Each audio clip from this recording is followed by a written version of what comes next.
Okay, so in this question, you are being asked to move the shape so that point A is now at 710. You don't need to rotate the shape, you don't need to change the size, you don't need to make it larger or smaller. Now up here we can see that point A at the moment, on the x-axis, which is the first number, hits the x-axis at 12. And we want this new point, A, to be at 7 and then the y-axis on 10. So let's just deal with the x-axis first.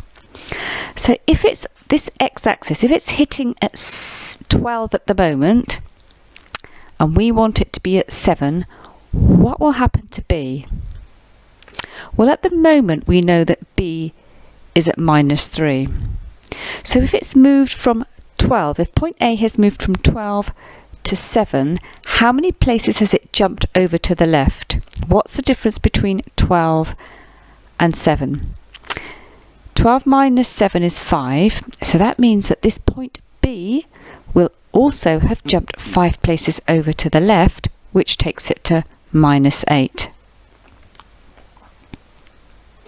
So let's look at this in a little bit more detail now.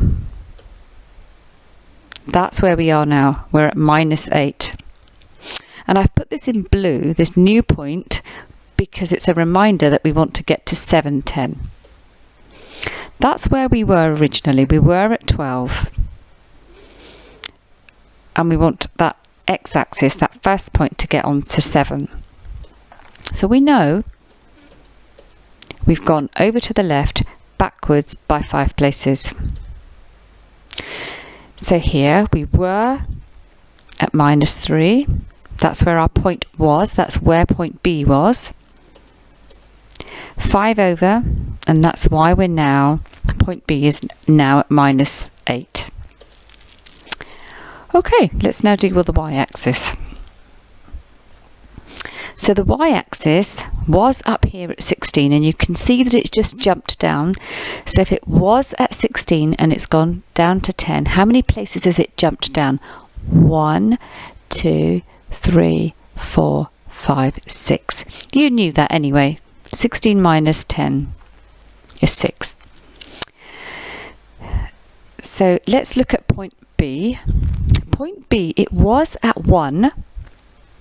That's where it was in its original position, and we know that because it's got it here. So from 1, we're going down 6 on the y-axis. So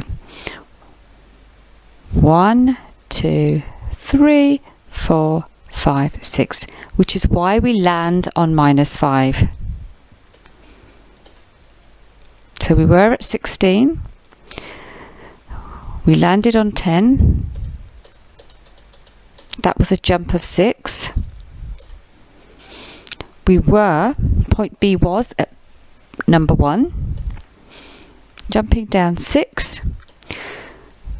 We land on 5, which is why the answer to the y-axis is -5. And I would suggest you watch this YouTube video for the second time so you can notice more keenly what's happened. And that's how you do that question.